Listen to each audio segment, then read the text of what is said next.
నమస్తే. AP CM Chandrababu Naidu గారు అభివృద్ధి దిశగా అయితే వెళ్తున్నారు. అదే విధంగా ఒక రికార్డ్‌ని బ్రేక్ చేయడం తెలుస్తుందనమాట. ఆ రికార్డ్ ఏంటి? ఒకసారి దీని డీటెయిల్స్ తెలుసుకుందాం. ప్రస్తుతం మనతోటి స్టూడియోలో సీనియర్ జర్నలిస్ట్ సిఎస్ రావు గారు ఉన్నారు. వెల్కమ్ చేద్దాం.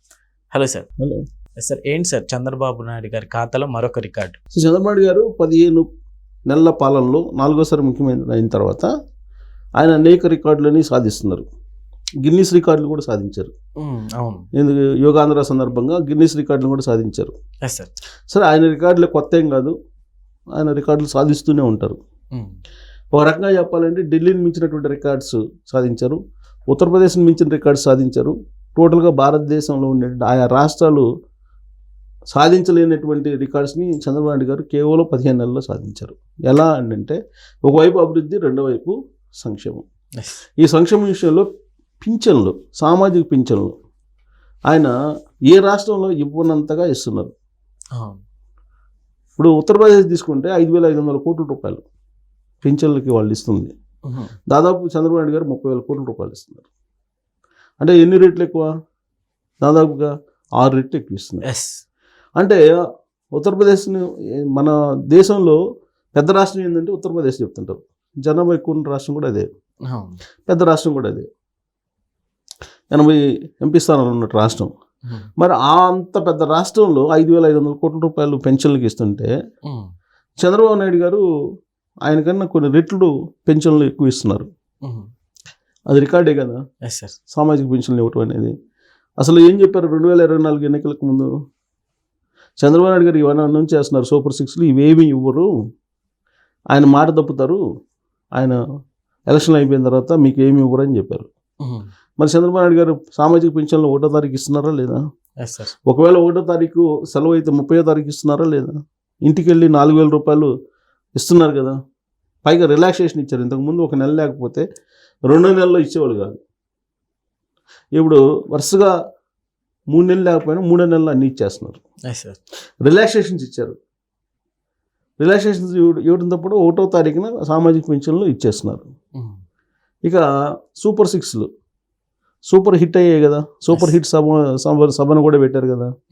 ఇప్పుడు 3 సిలిండర్లు ఇస్తున్నారా లేదా? స్త్రీ శక్తి పథకం కింద 3 సిలిండర్లు అయితే ఇస్తున్నారు. 1 సిలిండర్ ఇచ్చారు, మిగతా సిలిండర్లు ఏడాదికి 3 సిలిండర్లు ఉచితం అని చెప్పారు. 1 సిలిండర్ ఇచ్చారు, మిగతా సిలిండర్లు కూడా ఇవ్వడానికి ప్రభుత్వం సిద్ధమైంది. అవును సార్. ఇక తల్లికి వందనం, ఇంట్లో ఎంతమంది ఆడపిల్లలు ఉంటే అంతమందికి తల్లికి వందనం ఇచ్చారు కదా. ఎంతమంది పిల్లలు చదువుకునే వాళ్ళు ఉంటే అంతమందికి నీకు 15,000 రూపాయలు ఇచ్చారు కదా తల్లికి వందనం. ఉచిత బస్సు ఇచ్చారు కదా. ఉచిత బస్సులో లేటెస్ట్ అప్డేట్ ఏంటంటే ఏసీ బస్సులని దాదాపు 600-700 బస్సులను తీసుకుంటుంది ఆంధ్రప్రదేశ్ ప్రభుత్వం, ఎలక్ట్రిక్ బస్సులని. ఈ ఎలక్ట్రిక్ బస్సుల్లో కూడా మహిళలకు ఉచిత బస్సు ప్రయాణం ఉంది అని చెప్పేసి ద్వారకా తిరుమలరావు గారు, ఆర్టీసీ ఎండి, ఆయన ప్రకటించారు. చూచాయిగా సంకేతాలు ఇచ్చారు. ఇంకా అఫీషియల్గా ఇంకా రాలేదు బస్సులు. వచ్చిన తర్వాత ఆ బస్సుల్లో కూడా ఉచిత బస్సు ప్రయాణం కల్పిస్తామని చెప్పారు. అసలు యాక్చువల్గా చంద్రబాబు నాయుడు గారు ఉచిత బస్సు విషయంలో 10,000కే ఆయన అనౌన్స్ చేసింది. అది కూడా జిల్లా పరిధిలోనే అనౌన్స్ చేశారు ఎన్నికల సందర్భంగా. కానీ ఇవాళ రాష్ట్రం మొత్తం ఆ మూల నుంచి ఈ మూలకి వెళ్ళడానికి ఉచిత ప్రయాణాన్ని ఆయన కల్పించారు. పైగా 5 రకాల బస్సుల్లో ఉచిత ప్రయాణం కల్పించారు. ఆయన చెప్పింది 2 యాక్చువల్గా, కానీ 5 రకాల బస్సుల్లో ఉచిత ప్రయాణాన్ని కల్పించారు. అలాగే దేవాలయాల ఘాట్ రోడ్లలో బస్సులు కూడా, తిరుమల బస్సులకు కూడా కల్పించారు, సప్తగిరి బస్సులు కూడా. సో ఉచిత బస్సు ప్రయాణం కల్పించారు. ఇక చెప్పాలంటే స్త్రీలకు సంబంధించి డ్వాక్రా వాళ్ళకు రుణాలు ఇస్తున్నారు, డ్వాక్రా రుణాలు. ఇప్పుడు రేపు రాబోయే రోజుల్లో దసరా రోజున క్యాబ్లోళ్ళకి, ఆటోలోళ్ళకి 15,000 రూపాయలు ఇస్తున్నారు. దసరా 2వ తారీఖు దసరా సందర్భంగా ఇస్తున్నారు. సో రైతులకి అన్నదాత సుఖీభావ కింద ఆయన అమౌంట్ 20,000 రూపాయలు ఇస్తున్నారు, కేంద్ర ప్రభుత్వంతో కలిపి. తర్వాత బీసీలకి ప్రత్యేక రక్షణ చట్టం తీసుకురాబోతున్నారు. ఇవే కదా ఆయన చెప్పినటువంటి సూపర్ 6లు. ఈ సూపర్ 6లని సూపర్గా అనౌన్స్ చేశారు కదా, సూపర్ హిట్ అయినాయి కదా. సూపర్ హిట్ సమావేశాన్ని కూడా నిర్వహించారు కదా. ఇవన్నీ చూసిన తర్వాత మరి ఏ రాష్ట్రంలో కూడా అమలు చేయని విధంగా ఇక్కడ సంక్షేమ పథకాలు అమలు అవుతున్నాయి అనేది కళ్ళకు కట్టినట్టు కనిపిస్తుంది. Yes, sir. మరి యూపీని మించిపోయినటువంటి రాష్ట్రంగా మనం అనుకోవాలిగా. ఇంకొక అంశం ఏంటంటే అభివృద్ధి విషయం తీసుకుంటే జాతీయ స్థాయిలో జీడిపి రేటు కంటే కూడా ఆంధ్రప్రదేశ్ది ఎక్కువ ఉంది. అంటే దేశం మొత్తాన్ని యూనిట్గా తీసుకొని జీడిపి రేటు వృద్ధి రేటు తీసుకుంటే ఆంధ్రప్రదేశ్లో ఎక్కువ ఉంది. సో దేశీయంగా ఉండేటువంటి వృద్ధి రేటును కూడా ఆంధ్రప్రదేశ్ దాటింది. అంటే ఒకవైపు అభివృద్ధి జీడిపి లేదంటే వృద్ధి రేటు అనేది అభివృద్ధిని సూచిస్తుంది, అభివృద్ధికి సంకేతంగా ఉంటుంది. అది వృద్ధి రేటు కనిపిస్తుంది. ఇంకోవైపు సామాజిక పెన్షన్లు వీటన్నిటిని ఇస్తూ ఉన్నారు. మరి ఏ రాష్ట్రం ఇచ్చింది? డబుల్ ఇంజిన్ సర్కార్లు. ఇప్పుడు మధ్యప్రదేశ్ కానీ లేదా రాజస్థాన్ కానీ లేదా యూపీ కానీ లేదా మహారాష్ట్ర కానీ ఇక్కడ అన్ని చోట్ల కూడా బీజేపీ ఉంది కదా. ఢిల్లీలో బీజేపీ ఉంది ఇప్పుడు. సో ఈ రాష్ట్రాల్లో ఎక్కడా లేని విధంగా ఒక చంద్రబాబు నాయుడు గారు ఆధ్వర్యంలో మాత్రమే డబుల్ ఇంజిన్ సర్కార్ అద్భుతంగా పనిచేస్తుంది. అక్కడ సంక్షేమం అలాగే అభివృద్ధి రెండు సమానంగా ప్యారలల్గా వెళ్తున్నాయి. ఇది రికార్డు. ఏ రాష్ట్రంలో ఈ రెండింటిని సమాంతరంగా తీసుకెళ్తున్నారు. సో ఇది రికార్డు.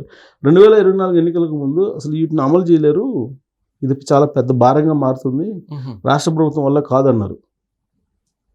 1వ తారీఖు జీతాలు ఇవ్వలేకపోతున్న ఉద్యోగులకి ఇలాంటి పరిస్థితుల్లో సంక్షేమ పథకాలు ఏమో అమలు చేస్తారని అన్నారు.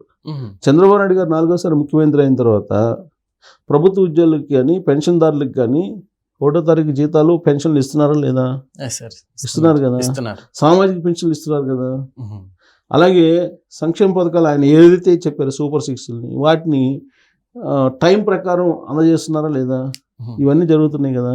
ఎలా జరుగుతున్నాయి అని అంటే ఆయన అనుభవం ప్లస్ ఇంకొక రికార్డు ఏంటంటే ఇప్పుడు లేటెస్ట్ రికార్డు, భారతదేశ వ్యాప్తంగా చర్చించుకుంటున్నటువంటి రికార్డు, అలాగే ఢిల్లీలో మారుమోగుతున్నటువంటి రికార్డు ఏంటంటే జనరల్గా ట్రూ అప్ ఛార్జీల పేరుతోటి 2019 నుంచి 2024 వరకు కొన్ని వేల కోట్ల రూపాయలు విద్యుత్ ఛార్జీల రూపంలో ఆ రోజు ఉన్నటువంటి ప్రభుత్వం వసూలు చేసింది. కానీ ఇప్పుడున్నటువంటి చంద్రబాబు గారి ప్రభుత్వం 923 కోట్ల రూపాయలు మిగిల్చి విద్యుత్తులో ఆ అమౌంట్ని ప్రజలకు పంచుతున్నారు, ఛార్జీలు తగ్గిస్తున్నారు. జనరల్గా ప్రభుత్వాలు ఎప్పుడు ఛార్జీలు తగ్గవు, పెంచడం తప్పితే తగ్గించడం ఉండదు.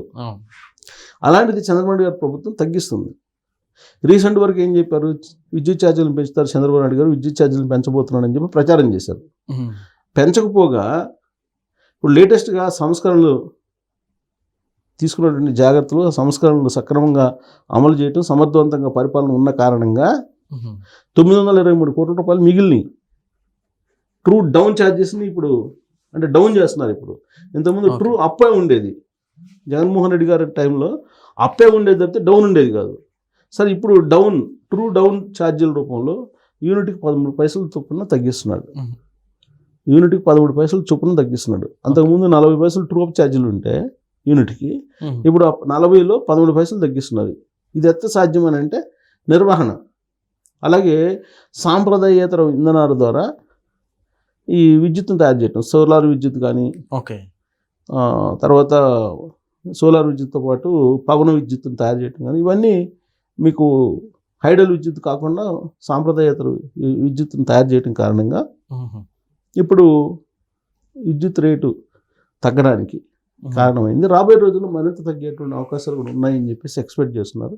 ప్రస్తుతానికైతే దసరా సందర్భంగా చంద్రబాబు నాయుడు గారు ఆంధ్రప్రదేశ్ ప్రజలకి కరెంటు ఛార్జీలు తగ్గించబోతున్నారు.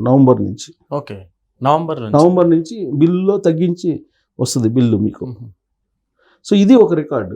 ఏ రాష్ట్ర ప్రభుత్వం ఇంతవరకు తగ్గించి వాళ్ళకి బిల్స్ ఇలా అది కాకపోతే అడ్జస్ట్ చేశారు కానీ తగ్గించలా. ఇంతకుముందు గుజరాత్ కానీ, రాజస్థాన్ కానీ, లేదంటే తమిళనాడు కానీ కొన్ని రాష్ట్రాలు ఉన్నాయి. ఈ రాష్ట్రాలు అడ్జస్ట్ చేసినవి కానీ తగ్గించలా. కానీ మొట్టమొదటిసారిగా వినియోగదారుల మీద భారం పడకుండా విద్యుత్ ఛార్జీలు తగ్గిస్తున్నట్టు రాష్ట్రం ఏదైనా ఉందంటే ఆంధ్రప్రదేశ్ ప్రభుత్వం. సో ఆంధ్రప్రదేశ్ ప్రభుత్వానికి సంబంధించినటువంటి చర్చ ఇప్పుడు ఢిల్లీలో జరుగుతుంది. చంద్రబాబు నాయుడు గారు ఢిల్లీ వెళ్ళి ఇప్పుడు బహుశా నేను అనుకోవటం నరేంద్ర మోడీ గారితో కూడా ఈ విద్యుత్ సంస్కరణలు అది ఇచ్చినటువంటి ఫలితాల గురించి కూడా ప్రస్తావించే అవకాశాలు లేకపోలేదు. ఇంకొక వైపు కేంద్ర ప్రభుత్వం జిఎస్టీ జిఎస్టీని రెండు రకాలుగా చేసేసింది. ఇంతకుముందు ఉన్నట్టు జిఎస్టీ కాకుండా స్లాబ్స్ని కేవలం 2 స్లాబ్లనే చేసేసింది. ఈ కారణంగా నిత్యావసర వస్తువులు ధరలు చాలా తగ్గిపోయినాయి. ఇది ఒక విజయం. సో అందుకే ఢిల్లీ వెళ్ళినటువంటి చంద్రబాబు నాయుడు గారు 16వ తారీఖున నరేంద్ర మోడీ గారిని ఆహ్వానిస్తున్నారు. ఈ జిఎస్టీ తగ్గించినటువంటి క్రమంలో ప్రజలు ఆనందంగా ఉన్నారు. పవర్ ఛార్జీలు కూడా తాను తగ్గిస్తున్నాను కాబట్టి ఇంకా ఆనందంగా ఉన్నారు. ఈ ఆనందంలో జిఎస్టీ సభ పెట్టుకోవాలి ఒకటి అని చెప్పి జిఎస్టీ సభకు ఆహ్వానించడానికి వెళ్ళారు ఆయన ఢిల్లీకి. సో ఇవన్నీ కూడా రికార్డ్స్. చంద్రబాబు నాయుడు గారు యోగాంధ్ర దగ్గర నుంచి అనేక రికార్డ్స్ని 16 నెలల్లో ఆయన సాధించారు. దాంట్లో బాగా చెప్పుకోదగ్గ రికార్డు ఏంటంటే విద్యుత్ ఛార్జీలను తగ్గించడం. Okay sir, thank you.